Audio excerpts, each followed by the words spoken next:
Abdullah bin Amr bin Ash radhiyallahu anhu adalah putra dari seorang ahli strategi perang dan negarawan ulung, Amr bin Ash. Tetapi ia lebih dahulu memeluk Islam daripada bapaknya itu. Ia seorang yang saleh, banyak menghabiskan waktunya untuk beribadah, kecuali jika sedang berjihad di jalan Allah.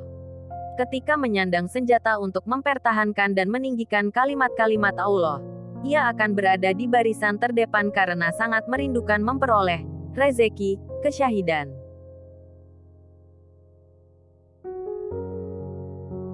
Dalam usianya yang masih muda, aktivitas ibadahnya begitu tinggi.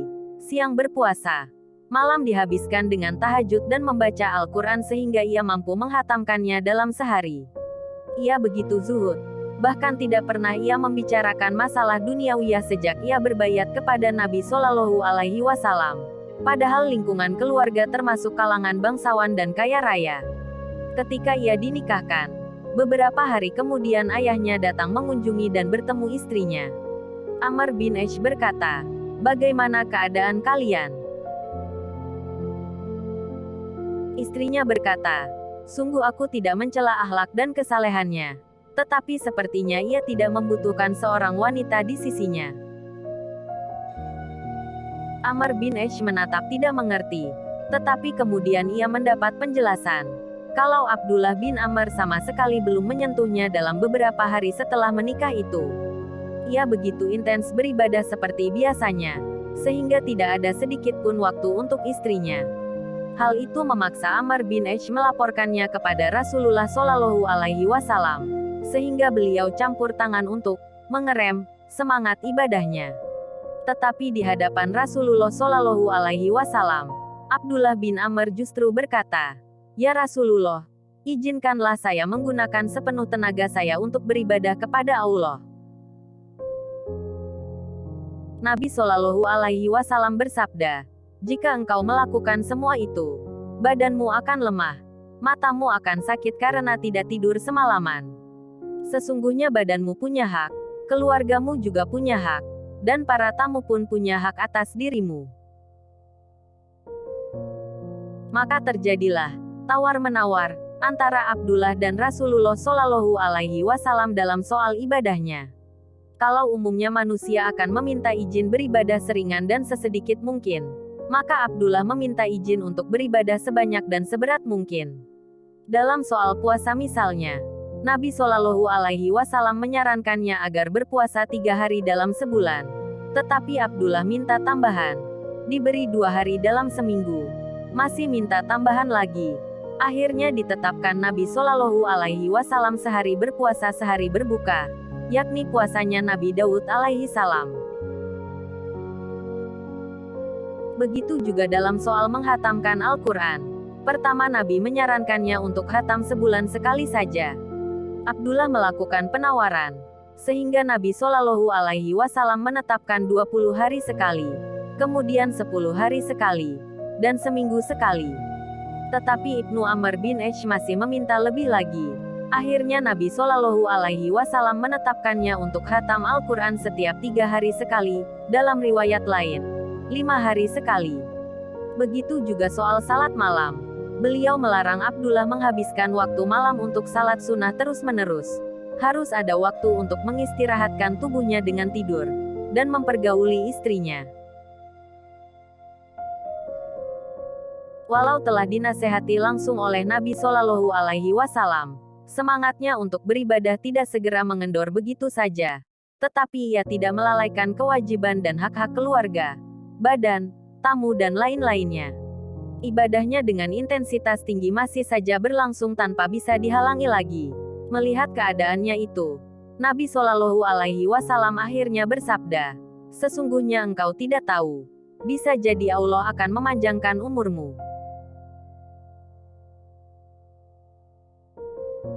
Benarlah apa yang disabdakan Nabi Shallallahu Alaihi Wasallam. Ia mencapai usia tua, tubuhnya mulai lemah dan tulangnya seakan tak mampu menyangga tubuhnya dalam waktu lama.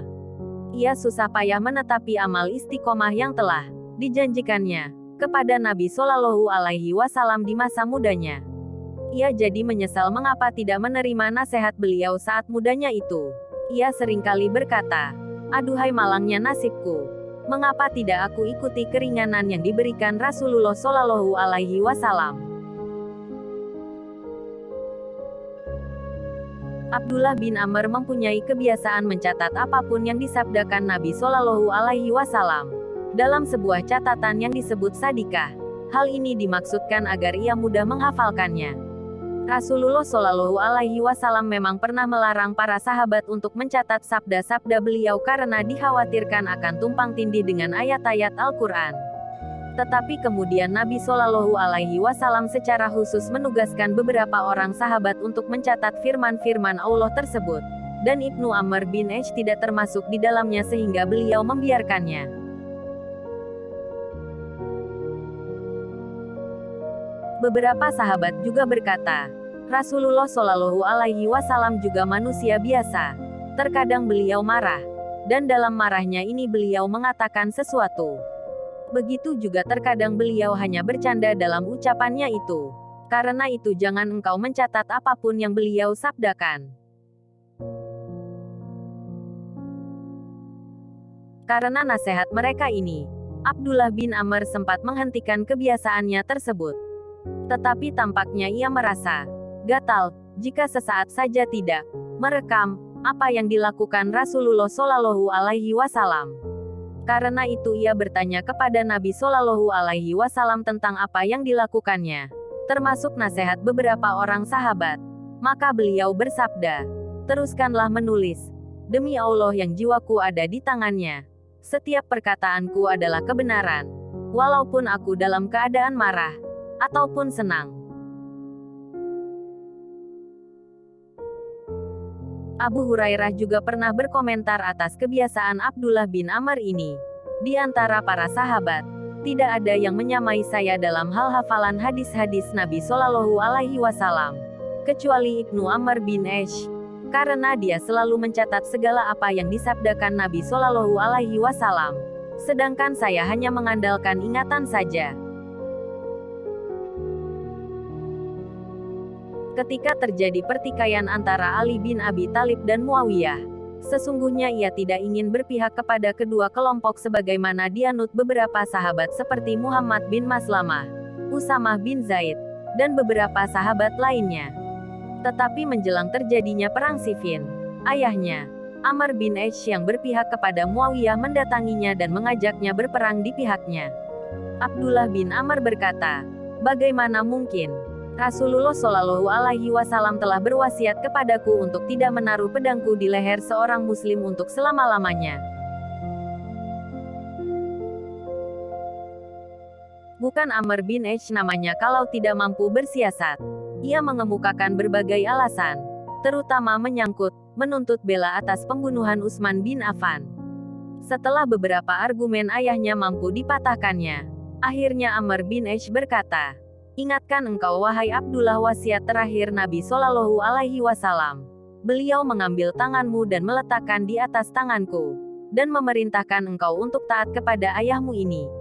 Dan sekarang saya menghendaki engkau turut bersama kami, berperang bersama kami. Mendengar argumen ini, Abdullah bin Amr dilanda kebimbangan yang amat sangat. Jauh di dalam hatinya, kebenaran yang sangat diyakininya, ia tidak ingin terlibat dalam pertikaian itu. Tetapi ia seakan tidak punya kekuatan menolak ketika diingatkan akan pesan Nabi Shallallahu Alaihi Wasallam dan janjinya untuk melaksanakannya. Akhirnya ia mengikuti pertempuran tersebut dengan setengah hati dan berada di pihak Muawiyah.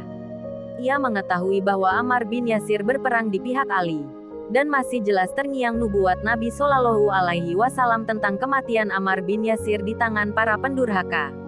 Ia hadir juga dalam penggalian parit Khandaq ketika Nabi Shallallahu Alaihi Wasallam menyabdakan hal itu. Sebagian riwayat menyebutkan, ia tidak pernah mengangkat senjatanya walau ia berada di antara personal pasukan Muawiyah. Tetapi begitu ia mendengar kabar bahwa Ammar bin Yasir telah terbunuh, ia langsung berteriak keras, apa?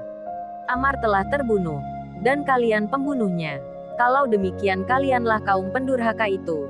Kalian berperang di jalan yang salah.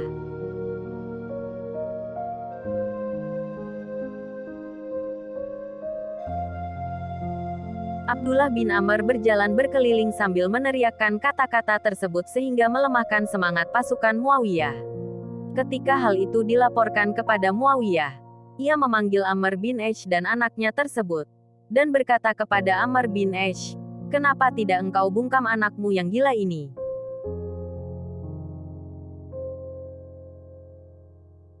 Amr bin Aish hanya diam. Tetapi justru Abdullah berkata dengan tegas tanpa ketakutan sedikit pun, "Aku tidak gila. Tetapi aku telah mendengar Nabi Shallallahu Alaihi Wasallam bersabda kepada Ammar, bahwa ia akan dibunuh oleh kaum yang durhaka atau aniaya. Kalau begitu, kenapa engkau ikut bersama kami?" tanya Muawiyah. "Tidak," kata Abdullah bin Amr. "Aku hanya mengikuti wasiat Nabi Shallallahu Alaihi Wasallam untuk taat kepada ayahku. Dan aku telah menaatinya dengan pergi ke sini. Tetapi aku tidak pernah ikut berperang bersamamu."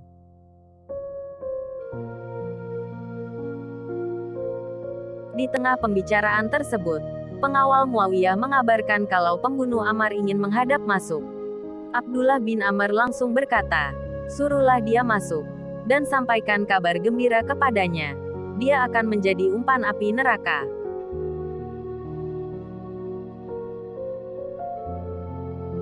Muawiyah menjadi murka mendengar perkataannya tersebut.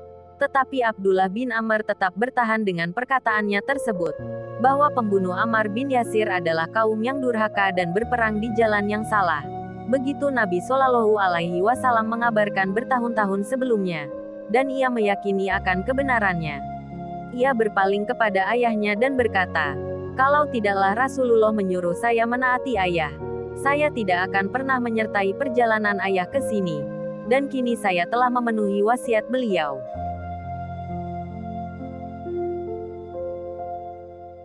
Setelah itu Abdullah bin Amr kembali ke Madinah dan mengurung diri di musala rumahnya. Ia tidak habis-habisnya menyesali keterlibatannya di perang Siffin dan berada di pihak Muawiyah.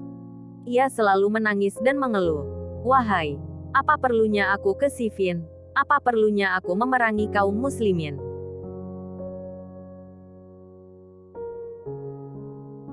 Suatu hari ia duduk di masjid bersama beberapa orang sahabat.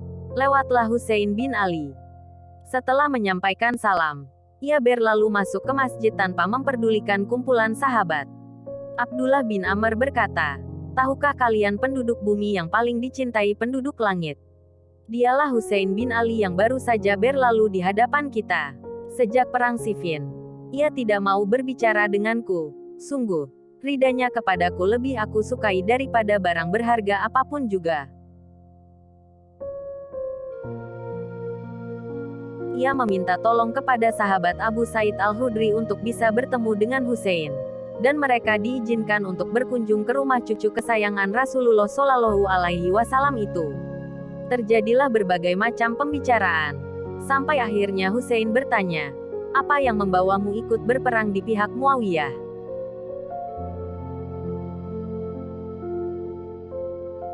Abdullah bin Amr berkata, "Ayahku pernah mengadukan aku kepada Rasulullah karena berpuasa setiap hari, salat malam sepanjang malam dan menghatamkan Al-Quran setiap hari. Maka Nabi Shallallahu Alaihi Wasallam berwasiat kepadaku, 'Hai Abdullah, puasalah dan berbuka. Salatlah malam dan tidurlah. Bacalah Quran dan berhentilah. Dan taatilah ayahmu.' Saat perang Siffin terjadi, ayahku mendatangiku dan memaksaku mengikutinya dengan membawa wasiat Nabi Shallallahu Alaihi Wasallam tersebut. Tetapi demi Allah, aku tidak pernah menghunus pedang, melemparkan tombak atau melepaskan anak panah pada perang tersebut."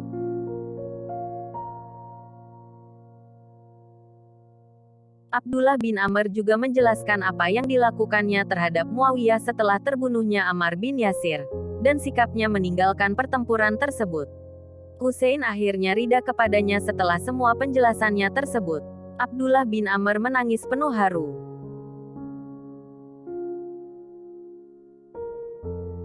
Pada masa pemerintahan Abdullah bin Zubair, Abdullah bin Amr meninggal pada usia 72 tahun di musala rumahnya. Ketika itu ia baru selesai menjalankan salat dan sedang bermunajat kepada Allah. Sungguh saat akhir yang amat indah, husnul khotimah, yang amat dirindukan oleh semua kaum muslimin.